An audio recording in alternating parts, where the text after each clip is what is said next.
Hi everyone, welcome back. Happy Thanksgiving week.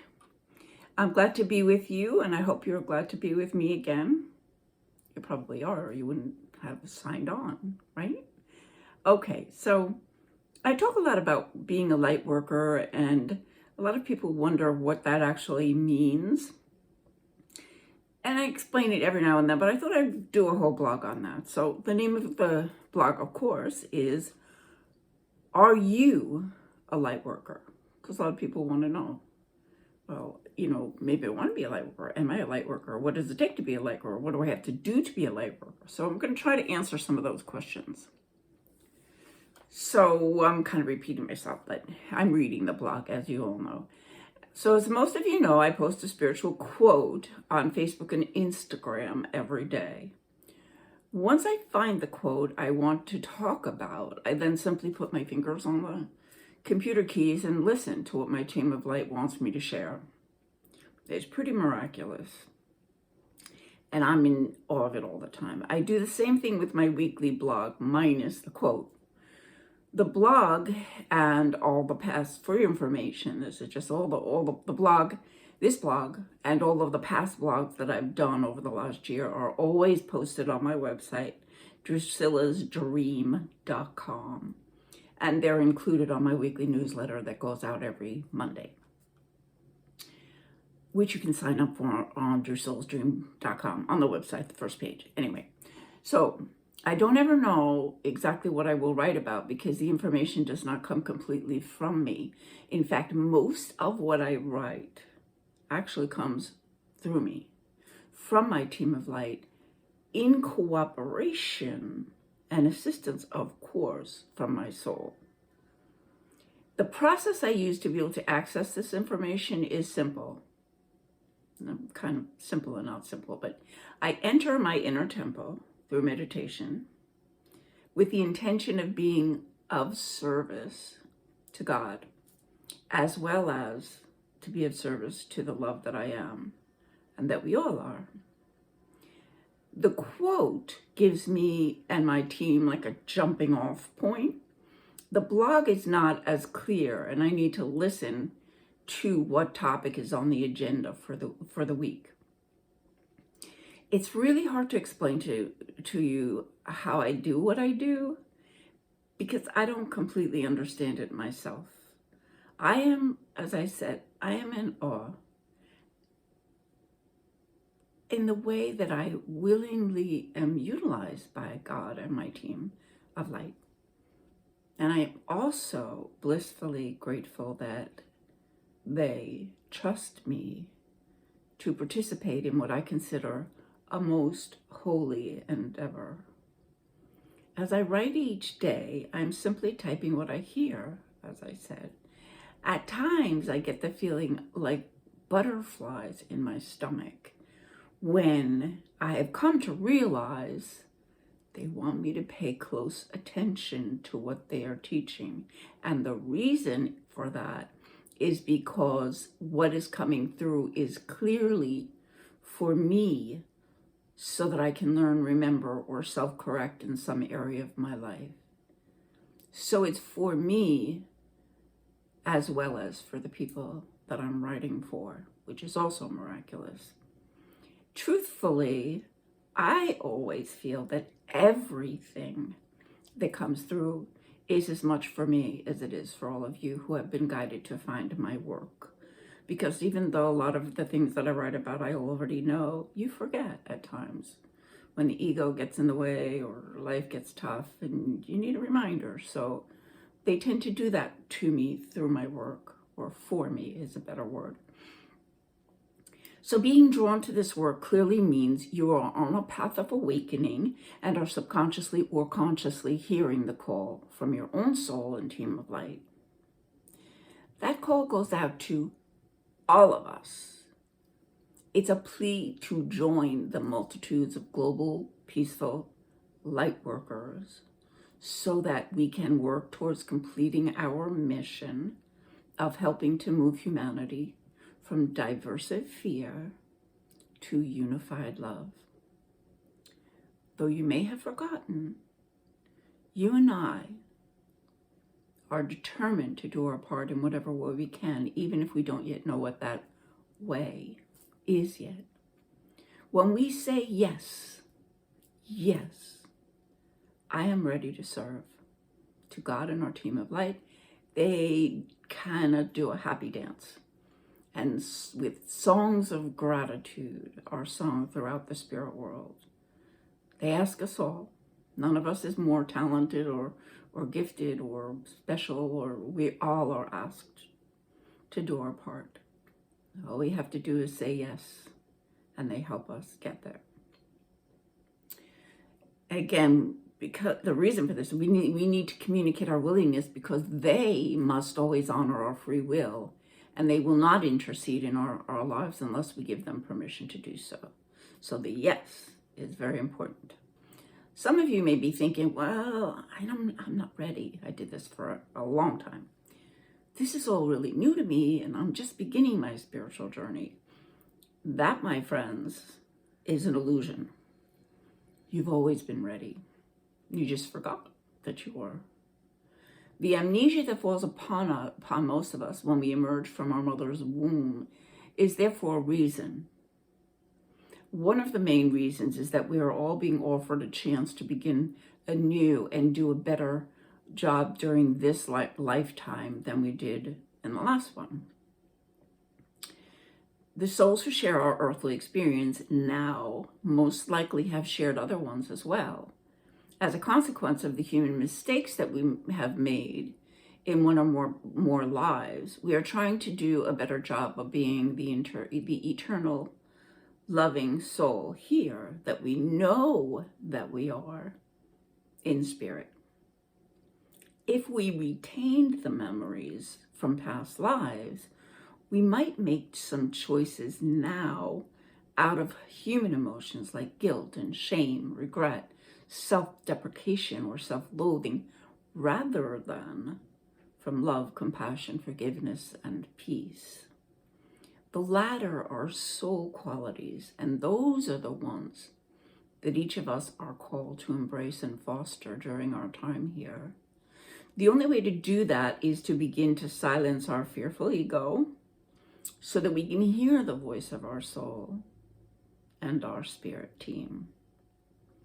So if we feel we are just beginning on our spiritual path, we surely wonder, how can we be ready to take our place within the light workers of the world? The answer is simple. You're not just beginning. You've always been part of the team for many lifetimes, most likely hundreds of thousands of them. The answers we all want to know to questions like, why am I here? What is my greatest life purpose? What contribution could I alone possibly make to help this crazy, messed up world? And how can I leave the world a better place than when I arrived? Can be answered with one word: remembrance. The memories reside with our soul, and we truly, truly, truly can access them. We all came here with noble intentions and a fierce determination to get this right this time. Yet being human as well as spirit makes remembering what we vowed to accomplish difficult at times. The ego screams definitely, and our soul and our team of light whisper softly to us. In between gasps from our mind's unending, senseless chatter lies the voice of spirit. God speaks to us in the gap between our thoughts and in the silence and stillness we find in the temple of our soul's light within. You may be thinking, well, I have a full-time job, I've got kids, a spouse, a house to take care of, responsibility to aging parents perhaps, not to mention a desire to have some downtime and some fun. We may be senior citizens ourselves and think, oh, we're too old and too tired to embark on such a monumental endeavor, how will we find time, or how will we find the energy to join this team without disrupting our entire lives? Things we do every day of our lives that may seem insignificant and hardly spiritual are important, and they're part of the work. It's the awareness that we bring to those things is Spirit's way of working through us. Here's an example.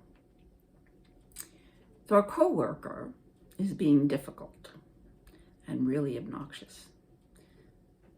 It's kind of getting to us, and so we have a choice.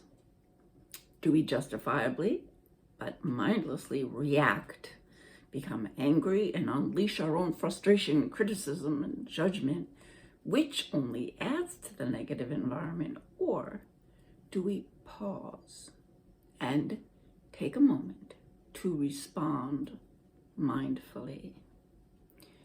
We can take that moment and think, I wonder if something's bothering this person. They don't usually act this way. We can consider that if they were in touch with their divine self at the moment, they couldn't possibly behave in such a way. We can perhaps pull them aside and ask, are you okay? You don't seem like yourself. Do you want to talk? The point here is we kept our heart and soul in charge of our mind and our snarky ego, who always wants to judge others. We stayed aware of our thoughts and didn't allow our emotions to dictate our actions. We put love first. We acted with the wisdom, compassion, and light of our soul, rather than the anger, judgment, and fear of the ego mind. That is what it's all about. That is what the job of a light worker is. We are infinite souls. We are the awareness and the consciousness that is aware of what is happening in the life of our human counterpart. When we choose love to direct our choices, we are accomplishing our mission. No one has to know what motivates our choices, but people are inspired, influenced, and positively changed through love, kindness, and acceptance, not by judgment, ostracization, tough word there, and opposition. So let us join our team of light and be the light in the darkness and the very love and peace we wish to see in the world. We are, you are, all of us together are powerful, powerful light workers. And together, in both the small moments and the big moments, we can change the world from fear to love. The extent to which we recognize the love in ourselves is the extent to which we will see the love in the world. And when each of us does our part, we start to see differences. And the thing some people say, well, look at this world, there's so much going on, there's so much turmoil, so much stuff. I'm never going to be able to do it. It's not going to happen, not in this lifetime, so why bother? Well, that doesn't make us feel very good, because it doesn't make us feel like we're doing our part. We have to have faith that the little things that we do, the little moments of kindness, compassion, tenderness, what I love, like just a little kiss on the forehead. The forehead is where the seat of our soul is, our 6th chakra. And a tender, it depends on the circumstances, of course. You can't go around kissing everybody on their forehead. But if it feels appropriate, it's honor. It's an honor to me to have that. Someone just kisses you on her forehead and says, I recognize the divine being that you are. Which is, of course, what namaste actually means. The divinity in me honors the divinity in you. So let's try to be that love in all of our moments. We're over 15 minutes again.